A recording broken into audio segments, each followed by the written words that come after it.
em Educação, CNTE.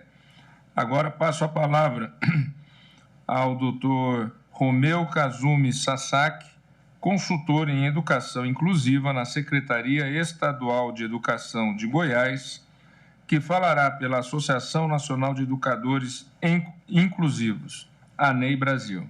Vossa Excelência tem a palavra.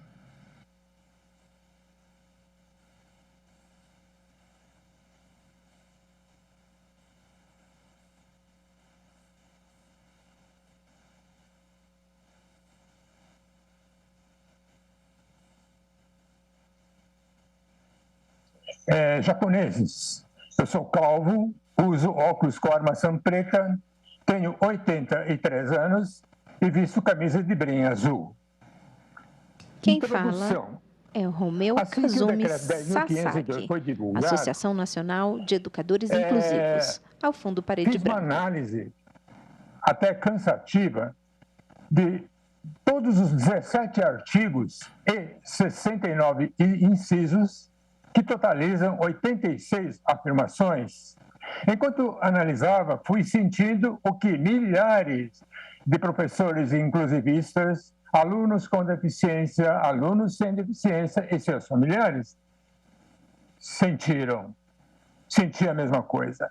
Fiquei perplexo, decepcionado, indignado e profundamente preocupado diante das graves consequências que esse decreto poderá trazer às pessoas diretamente envolvidas no processo educacional de alunos com e alunos sem deficiência de todas as faixas etárias. E agora, os meus comentários após as avaliações que fiz.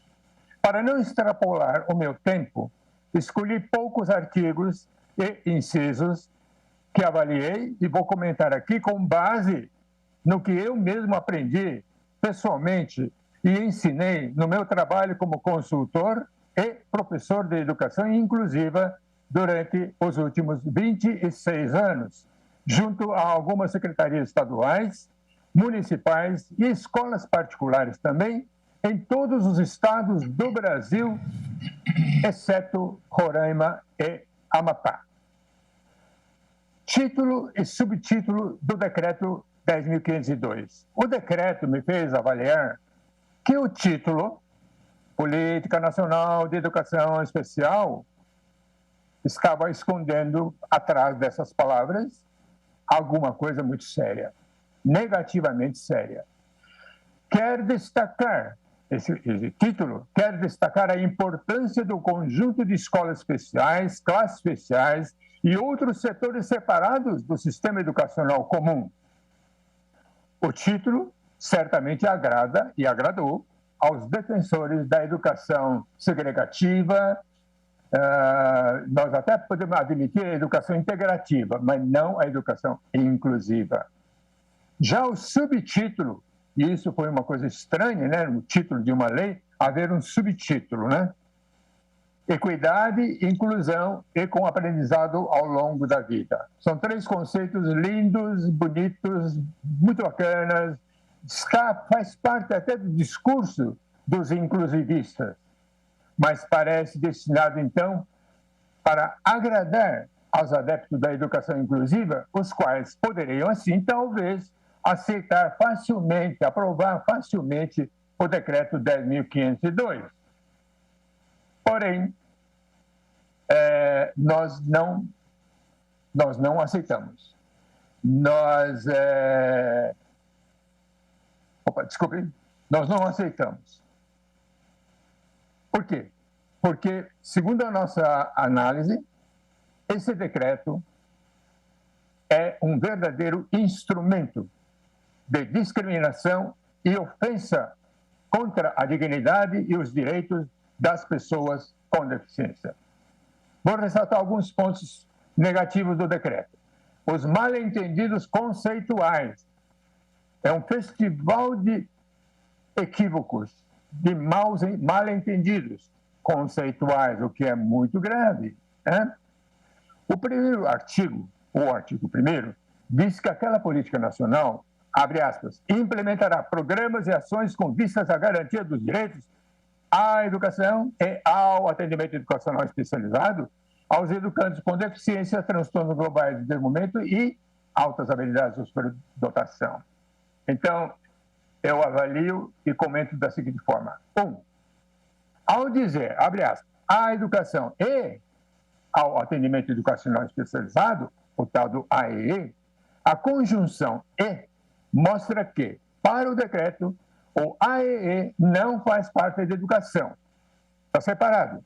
E é tomado como sinônimo de ensino especializado alternativo para dar aula de conteúdo curricular, concorrendo com a educação comum do sistema geral, né? Do sistema educacional geral. O que é um equívoco, um vasto mal-entendido sobre o que é o AEE. E não é só isso. Segundo, ao dizer, abre aspas, educandos com deficiência e transtornos globais do desenvolvimento, o tal do TGD, a conjunção E mostra que, para o decreto, os alunos com TGD não são educandos com deficiência, o que é uma desinformação preocupante, que confunde a cabeça de muita gente. 3. Ao dizer, abre aspas, educandos com deficiência e educandos com altas habilidades ou superdotação, fecha, o decreto mostra entender que, para ele, há 2 tipos de alunos. Atenção, os educandos com deficiência que não têm habilidades altas e os educandos com sem deficiência que têm altas habilidades. O que é um entendimento preconceituoso, prejudicial contra os alunos com deficiência de um lado e os educandos com altas habilidades que não têm deficiência. 4. O mal-entendido do decreto chega ao ponto de entender, no artigo 6º, inciso 3, que altas habilidades é um fenômeno e superdotação é outro. Audiência pública convocada para discutir a constitucionalidade do decreto número 10.502 de 2020, que instituiu a Política Nacional de Educação Especial e o impacto da norma na implementação do ensino inclusivo. Que uma pessoa, um aluno, pode ter, abre aspas, altas habilidades e superdotação associadas, fecha aspas. Esse entendimento resulta em uma redundância indutora de um grande equívoco conceitual. Agora, um detalhe pequeno, mas muito importante. Nós não podemos desprezar nenhuma vírgula, nenhum apóstrofo. Grafia incorreta. No decreto, a sigla Libras está grafada incorretamente, pois Libras aparece com acento agudo na letra I da sílaba li. Acento agudo. E não foi um mero erro acidental de digitação, porque essa grafia incorreta aparece no decreto 9 vezes, e nenhuma vez sem o acento agudo na letra I. Outra coisa, e isso aqui também eu já falei um pouquinho no começo, equidade, inclusão e aprendizado ao longo da vida não é o que nós pensamos, nós inclusive já pensamos. Por isso nós não aceitamos. Por quê? O decreto trata da equidade, inclusão e aprendizado ao longo da vida dentro do sistema separado, do sistema segregado, com escolas especiais. Não está falando de equidade, inclusão e aprendizado como norte, né? Como parâmetro da educação inclusiva, educação geral e inclusiva. Então, nós não fomos enganados, porque nós percebemos essa diferença. Artigo 2º, inciso 3. Política educacional equitativa. Olha que coisa bonita, está lá dentro do decreto. Eu avalio que esta medida é contraditória em si mesma, pois pretende, abre aspas, orientar as práticas necessárias e diferenciadas para que todos tenham oportunidades iguais, fecha aspas. Olha que bonito, oportunidades iguais. Então, eu quero deixar claro que as oportunidades não são iguais se elas acontecem em ambientes segregados. Ter igualdade de oportunidade na escola significa estudar juntos nos mesmos espaços das salas de aulas e de outros recintos escolares. Artigo 2º, inciso 4. política educacional inclusiva. Que bacana! Mas quando a gente vai ler, a decepção. O decreto se refere às medidas, etc., para reorientar, vírgula, sempre que necessário, atenção, sempre que necessário, vírgula, as estratégias, etc., etc., para promover a inclusão. Aqui encontrei 2 problemas sérios. Primeiro, o decreto inseriu o conceito e a definição de política educacional inclusiva, mas, em outros artigos, estas medidas práticas de política educacional inclusiva são ignoradas, né?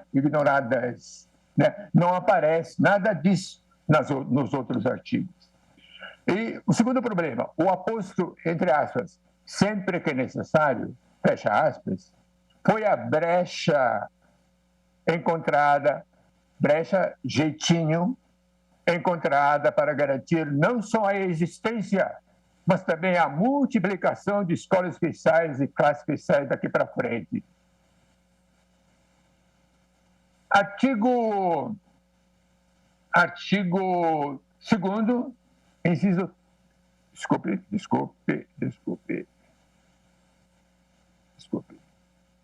Deixa eu pular aqui. Artigo 2º, inciso 5. Política de educação com aprendizado ao longo da vida. Coisa séria, né? Eu avalio que o aprendizado ao longo da vida é importante para qualquer aluno, com ou sem deficiência, mas questiono, será executável realmente essa política de escolas atuarem em outros momentos e contextos ao longo de toda a vida de cada aluno com deficiência? Sim ou não? Artigo 2º, inciso 6º, escolas especializadas. Encontrei aqui 2 insinuações equivocadas. Na afirmação que diz, abre aspas, educandos que não se beneficiam em seu desenvolvimento quando incluídos em escolas inclusivas e que demandam apoios múltiplos e contínuos, fecha aspas. Primeira insinuação, todos os educandos com deficiência não se beneficiam em escolas inclusivas. Segunda insinuação, as escolas inclusivas não oferecem apoios múltiplos e contínuos aos educandos com deficiência. Essas 2 insinuações não correspondem à realidade dos fatos que eu conheço há 26 anos. Conclusão. Assisti pela TV Brasil, acho que o Brasil todo assistiu, a entrevista do ministro da Educação, na qual ele disse, abre aspas, alunos com deficiência em escola comum, além de não aprenderem, atrapalham o aprendizado dos colegas sem deficiência, fecha aspas. Coincidência ou não, essa fala é a mesma da premissa equivocada que surgiu mais de 60 anos atrás, na época em que eu comecei a atender pessoas com deficiência, já contrariando aquela premissa. Assisti também ao vídeo de uma conversa em que o ministro, para justificar o porquê de ter se referido a alunos com deficiências que atrapalham, ele deu uma resposta evasiva, citando que, abre aspas, o MEC tem 1.300.000 alunos com deficiência estudando nas escolas públicas. Desse total, 12% são tão incapazes que seria impossível a convivência com eles. Com isso, ele está querendo dizer que esses 12% teriam convivência muito boa nas escolas especiais, mas não na escola comum. Professor Romeu, peço também que, diante do tempo e já de uma tolerância, que Vossa Excelência se encaminhe para a conclusão. Muito obrigado.